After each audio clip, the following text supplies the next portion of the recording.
Just imagine if we actually got the Minato prequel we all secretly wanted. Not some lame filler, the real thing. From the brutal second ninja war to that heartbreaking night where Minato and Kushina changed Naruto's life forever.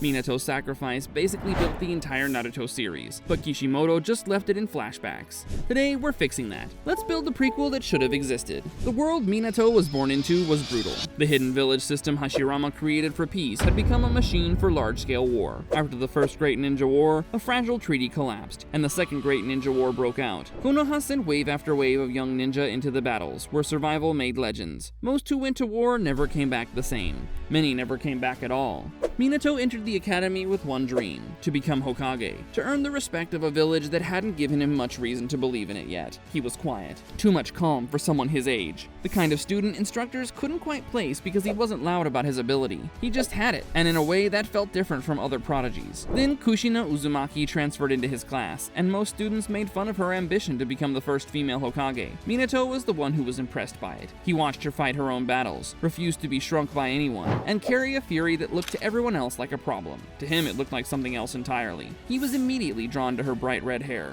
and that was the same hair that made her a laughingstock. But they didn't know that that same hair would one day save her life. These two kids in a classroom didn't know that they were at the edge of a war that hadn't reached them yet. The Third Great Ninja War was viewed as swallowing up shinobi from every land. It's the backdrop against which everything that follows happens. Villages don't send armies, they send children who graduate early, because the alternative is losing ground. Jiraiya, already a legendary Sannin, takes Minato under his wing during this period. Not out of obligation, but Jiraiya took a special interest in Minato, because he believes him to be a once-in-a-generation genius. He eventually comes to believe he might be the child of prophecy who would save the world. This is an era where Minato starts building things from nothing. Han and Roshi were two Iwa Jinchuriki who forced a retreat from even Jiraiya's team during one confrontation, and Minato watched their tailed beast balls and began a 3-year process of reverse engineering the technique for human use. He didn't use any tailed beast or shortcuts, just Minato studying the mechanics of spinning chakra into pure destruction and asking himself, what if a person could do that? The answer is the Rasengan. 3 years of failure and refinement, and the day he finishes it, Kushina visits him. He tells her that he developed it for her, in case she ever had to fight other Jinchuriki. That detail doesn't make it into any flashback in the show. The Rasengan, the technique Naruto carries through the entire series as his father's legacy, was built for his mother. That moment deserves to sit for a second, because what comes next is a different chapter entirely. For his performance during the war, Minato was chosen over Orochimaru to become 4th Hokage. Before the title came the team. The team is 3 genin: Kakashi, Obito, Rin, and 1 sensei. Kakashi Hatake is cold and distant, still fractured after his father Sakumo's suicide. Rin Nohara is the one who holds the unit together, and Obito Uchiha is always late, always loud, always failing tests. He carries a dream of becoming Hokage that nobody around him takes seriously. You need to know who Obito is before you know what he becomes. The mission that changes everything is the Kanabi Bridge operation in Kusagakure. Minato transfers leadership to the newly promoted Jonin Kakashi and heads to the front lines. While he's gone, Rin is captured by Iwagakure forces. Kakashi makes the cold call to complete the mission first. Obito refuses and goes after her alone. They find Rin, but the cave collapses. Half of Obito's body is crushed under the rock, and there's no version of this where he survives. So he gives Kakashi his Sharingan, his left eye. It's still functional and pressed into the face of his best friend as a final gift. He tells them to run. Madara Uchiha, who was watching through White Zetsu from somewhere in the dark, pulls the dying boy out of the rubble. He saves him using Hashirama's cells, replacing the destroyed half of Obito's body with something that shouldn't work and does anyway. And then he begins, slowly and deliberately, turning the boy's grief into architecture. While all of this is happening, Minato is on the front lines. His performance against Iwa forces earns him a reputation so devastating that the Hidden Stone issues a flee-on-sight order. If you see the yellow flash, don't fight. Don't try to capture him. Just run. That order is what finally convinces the 3rd Tsuchikage to accept a peace treaty. The war ends. He comes back to find Kakashi and Rin surrounded and Obito already gone. Weeks pass. Wounds settle into scars. And then, while Minato is away on another mission, Rin is kidnapped by Kirigakure, who seals the 3 tails inside her. It turns her into a living weapon aimed at Konoha. She understands exactly what she is now. She finds Kakashi and steps in front of his Chidori. From the tree line, Obito watches his best friend's lightning blade go through the girl he loved. Both of them awaken the Mangekyo Sharingan in the same instant, from the same wound. Kakashi gets Kamui in his borrowed eye. Obito gets it in the eye he gave away. Obito goes back to Madara.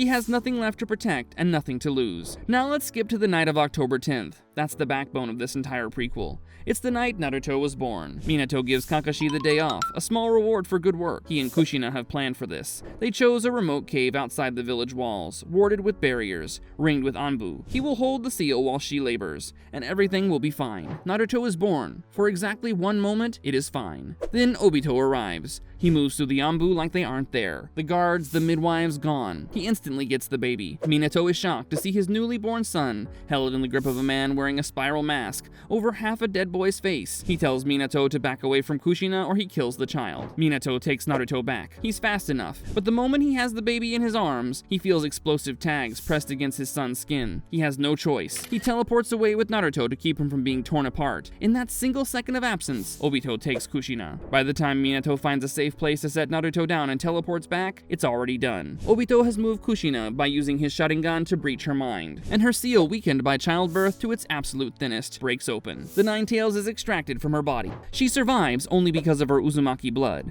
which has always been too stubborn to let her die easily. Obito turns the beast toward her anyway to finish the job. Minato gets there first. He pulls her out and takes her back to Naruto. She's already dying and he knows it. She also knows it. They look at each other with the baby between them and don't say anything about it. Minato leaves them there and goes back to the village. The Nine Tails is the size of a building, and the third Hokage. Minato arrives in a sky lit orange with fire and chakra. He deflects a tailed beast ball with a barrier, something that should be impossible, done almost as an afterthought. He then turns his attention to the masked man. This is where the fight becomes something else entirely. Obito's ability makes him intangible at will. Minato cannot hit what passes through him, but he spent his entire life studying the mechanics of space and time, and he understands. After watching Obito move, he knows exactly what technique he requires. He needs a fraction of a second of solidity at the moment of attack. He watches and times it, and when the window opens, he's already there with his blade connecting, and a flying Thunder God seal pressed against Obito's skin. Now Minato can go to him whenever he wants. He places a contract seal on Obito and tears the Nine Tails' control away from him. The beast is free, which means it's no longer a weapon, and Obito retreats because he's lost the knight's objective and he knows it. What he has not lost is the damage already done. Minato summons Gamabunta to hold the Nine Tails down long enough to execute a single teleport. The beast is taken to Kushina and the baby. Kushina is ready. She wraps the Nine Tails in her chakra chains, massive links of energy that have always been her signature, and seals off the clearing. So now the beast cannot leave, and then she tells Minato to seal it back into her. She's already dying. Let it die with her. It's a clean solution. The Nine Tails disappears from the world, and all it costs is one life that's already ending anyway. Minato says no, but she argues with him. Then she understands his reasoning. She looks at their son, who's hours old and has no idea where he is or what's happening around him, and she doesn't want him to grow up without both of them. Minato tells her that Naruto is going to need the Nine Tails' power, that Obito will come back. He reveals about the boy Jiraiya always talked about, the child of the prophecy who would change the world. He needs the weapon inside him to do it. He cannot send Naruto into a future full of people like Obito with empty hands. He also tells her something he doesn't say outright,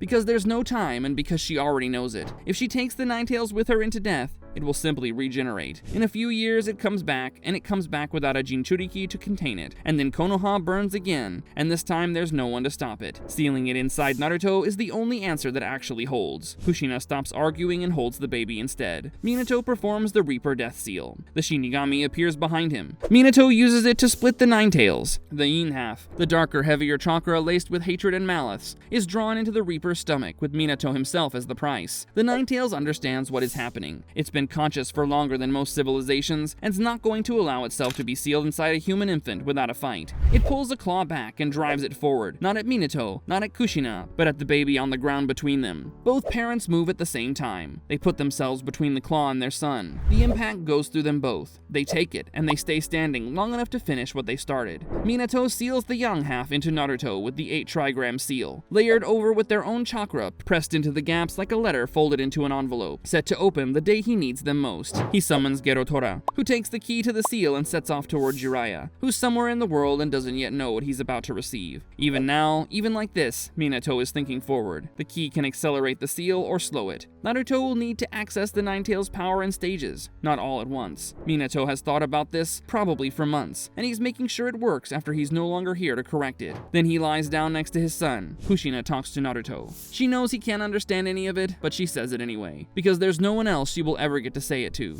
She tells him to eat properly, to find good friends. She tells him to find a girl eventually, someone kind with a good character. Minato tells Naruto he's sorry they can't be there. He tells him he believes in him. The baby is too new to understand any of it. He makes the sounds babies make and looks at them the way babies look at things. He will not remember this. He will not remember their faces until the day years later when the seal speaks to him in the place inside himself where the Nine-Tails lives. And suddenly, a woman with red hair is holding him and crying, and a man with yellow hair is smiling like he always knew this was coming. They die next to him, the two of them together, still turned toward their son. Does Naruto hit differently knowing exactly what Minato and Kushina gave up? And did Kishimoto make a mistake leaving all of this in flashbacks? Share this if you think the prequel should have existed.